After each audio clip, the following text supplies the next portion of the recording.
Well, it gives me, as always, great pleasure to have Mr. V. Vaidyanathan, CEO and Managing Director of IDFC First Bank, to talk about how things have transpired for the quarter gone by. More importantly, how will FY26 be different from FY25? Because in markets, you always have to focus on rate of change.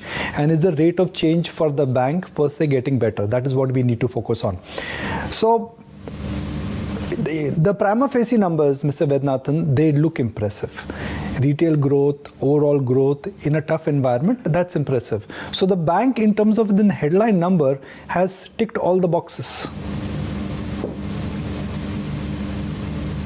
That is very true. The way we see it is that the core balance sheet item of the bank are actually doing quite well, because the loan book has grown by 20%, deposits by 25% in this environment.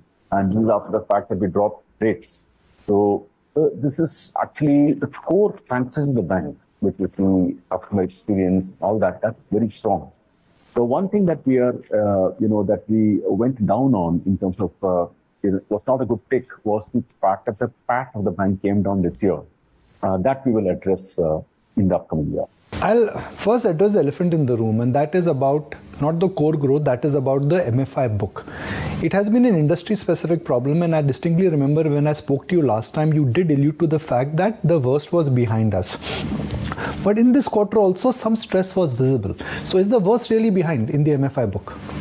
No, let's be very clear about what we said. We said that the provisions of MFI, because we model a book and we see the impact, we had said that will peak in Q4 of FY25.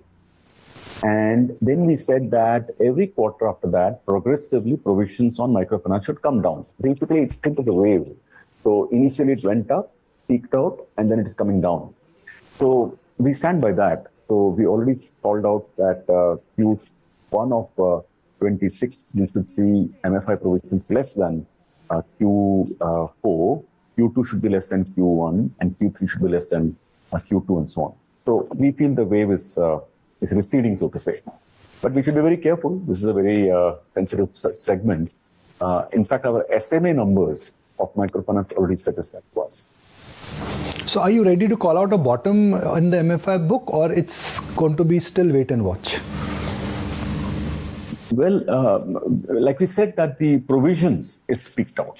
So provisions every quarter on MFI will come down from here on. The FY26 trajectory for IDFC Bank would be dramatically different from FY25. I think that is what we need to focus on. One, the economy per se has improved. MFI positioning has reached its peak. And then third, access to 7,500 crore of capital. So I think the bigger question we need to understand and perhaps bring out for our viewers is that how will FY26 be different from FY25? Well, the key thing that is going to be different, like we said, that provisions are going to be lesser. But more importantly, actually, is the OPEX.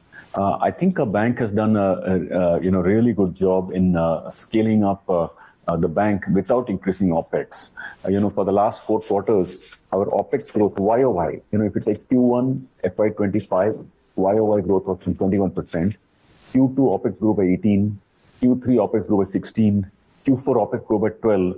So it's a very clear trend that we are tightening the OPEX strings in the bank, and that should also help the bank. So we should look at 25 as a much better year. Of course, it's coming off a low base, so to say. But we should look forward to a better year, basically from the OPEX point of view and from credit cost point of view as well. But your gross and net slippages, and you'll appreciate the spirit of my question, they are still elevated. The gross number stands at 3.8, the net number stands at 2.8. Do you see an improvement happening there? Net is 1.86 actually, and this year, if you remember, we had the toll road issue, which was the Mumbai entry point. There is a toll road that is like a large exposure that, and there was also this issue about the microfinance, which also slipped heavily. So but having said that, our Q4 slippage, just to be clear, is distinctly lesser than Q3. So, and that's also because the MFI slippage is still higher compared to 3, which is actually it will peak this quarter. But the non-MFI book slippage actually coming down. So I believe that on the whole, the total SMA book actually come down this quarter. It's actually, like I said, it has implication about subsequent quarters, credit cost and so on. So long and short of it, we feel that, the real thing about the bank was the MFI issue. We're in the bank in the center of it. We acknowledge that. But the rest of the book, that's like 2.3 lakh crore. That is really solid, really solid. We actually put out even SMA numbers by product in the market. Very solid. The other underappreciated aspect of the bank is the CASA numbers. Walk us through that, where the CASA numbers they stand. I mean, the retail deposit growth has been nothing short of outstanding in a tough liquidity environment. CASA is the big thing for the bank, actually. If you notice, for the last 5 years at a stretch, our CASA has been from like 8.6% to 47%. I really don't think any bank has really done that much of a progress in CASA, at least in Indian banking history. This is a really good thing for the bank. We are really focusing a lot on customer service, customer experience, and definitely one of the big factors. And now, of course, we'll be dropping interest rates, and it will be our endeavor to continue to maintain CASA percentage while dropping interest rates. Where markets are perhaps not appreciating is the potential of ROA improvement. Is that something which you see as a real deal in FY26, that, because of cost, OPEX, other factors, cost of capital, your ROA could dramatically improve, which in a sense markets have questioned in last 12 months? Yes, markets have questioned in the last 12 months. We know the reason. We talked about MFI issue. MFI actually squeezed two things for you. One, we shrank the book, so that took away income. Second, credit cost came because there was a cycle. So, this year is kind of depressed for that reason. But we certainly are endeavoring that by exit quarter of FY26, we want to get back to 1%. And, in the interim, it will be a phased approach to get there. Because quarter on quarter, frankly, we expect our OPEX to grow only by about 13% this year, or 12.5 to 13%. Even though we want to grow the book meaningfully. So that is a very big operating leverage, I'd say. Okay. See, the main thing to, of course, observe is that this year, while the book may grow by 20%, income will not grow 20%.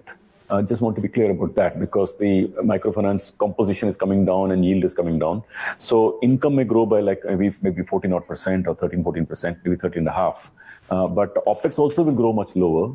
And 27 really will be a breakthrough year. And by Q3, Q4 of FY26, we should expect significant progress or breakthrough.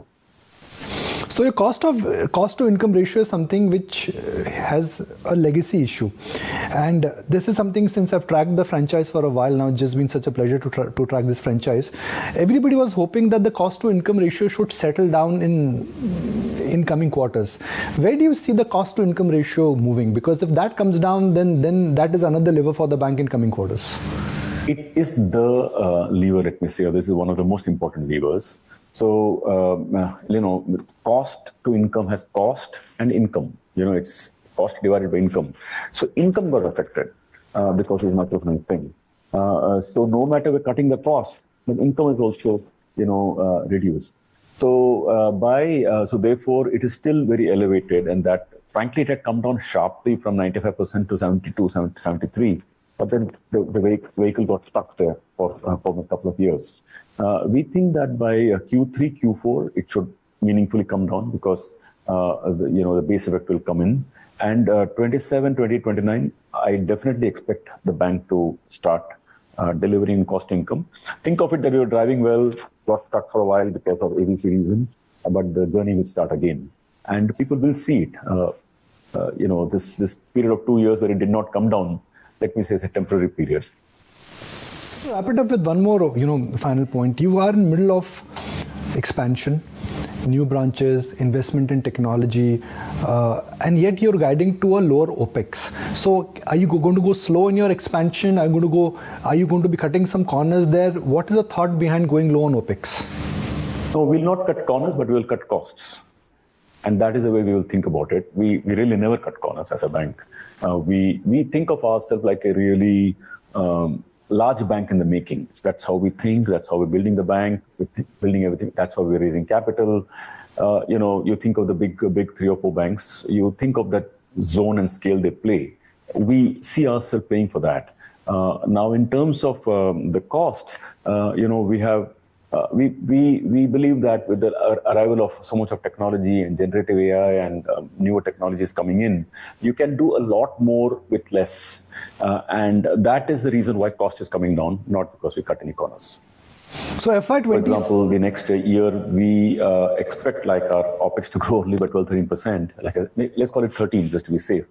And that will be a material drop, coming down from the last year. By the way, our balance sheet grew by 22%, but our OPEX grew only 16. Next year, we want to grow balance sheet by 20, but we want to grow OPEX by 12. So these are some significant progress we are doing. So if I wrap up today's interaction, Mr. Vaidyanathan, headline number 1 is that the MFI provisioning has peaked. Headline number 2, FY26, the base effect of the MFI book would kick in. Third, OPEX will come down, and you see a marked improvement in ROA in coming quarters. In the coming quarters, I'm talking of Q3, Q4. Definitely, I'm expecting it. But it's a gradual progress from now on. But you should definitely expect that the PAT level of the bank should only go up from here because the microfinance story is behind us. And frankly, it is only microfinance because the rest of the levers, CASA, deposits, loans, all that is, and excluding microfinance, they're all doing well. Vaidyanathan, appreciate your time. Good luck for the current financial year, and thank you very much for joining us. Thank you.